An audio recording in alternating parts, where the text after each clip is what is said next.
ઉકળતા પાણીને ઘઉંના લોટમાં નાખીને ક્રિસ્પી અને ખસ્તા એવો આપણે નાસ્તો બનાવીને તૈયાર કરીશું. તો મિક્સરના જારની અંદર 1 કપ રવો નાખીશું, એને આપણે થોડો પીસી લઈશું.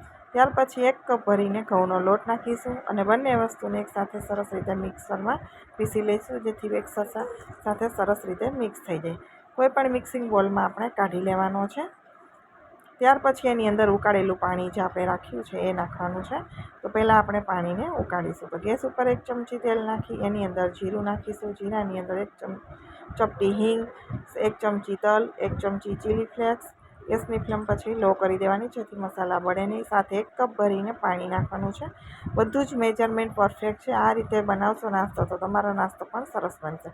કલર માટે હળદર અને કાશ્મીરી મરચું નાખી દઈશું, જેથી આપણા નાસ્તાનો કલર એકદમ સરસ આવે.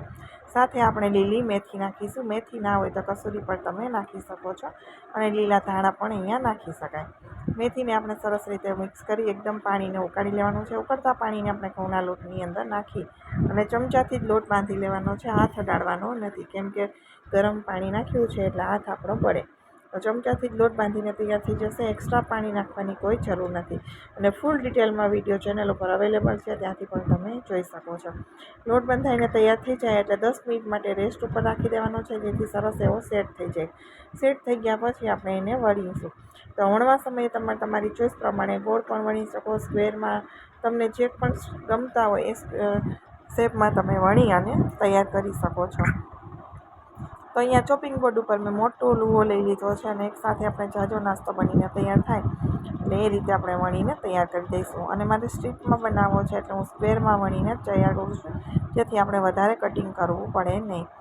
આ રીતે નાસ્તો વણાઈ જાય પાતળો મીડિયમ થિકનેસવાળો હું તમને બતાવું છું એ પ્રમાણે. એકદમ પાતળો પણ નહીં અને જાડો પણ નહીં એવો. બધી બાજુથી વધારાની ગોળનો ભાગ કાઢી અને આપણે કટિંગ કરી લેવાનું છે. જ્યારે કટિંગ કરતા હોય એની પહેલાં તેલ છે ગેસ ઉપર ગરમ થવા માટે રાખી દેવાનું. તો અહીંયા તમે જોઈ શકો છો નાસ્તો આપણો એકદમ સાવ પાતળો પણ નથી અને એકદમ મોટો જાડો પણ નથી. હવે ગેસની ફ્લેમ મીડિયમ રાખી અને બધા નાસ્તાને આપણે સરસ રીતે તળી લેવાનો છે. એનો કલર બ્રાઉન રેડિશ આવી જાય ત્યાં સુધી, જેથી ઘઉંનો લોટ છે પણ પોચો રહેશે નહીં.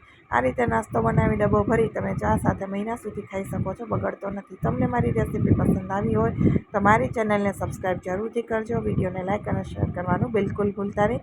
એકદમ ક્રિસ્પી કુરકુરો આપણો ઘઉંના લોટનો નાસ્તો બનીને રેડી થઈ ગયો છે.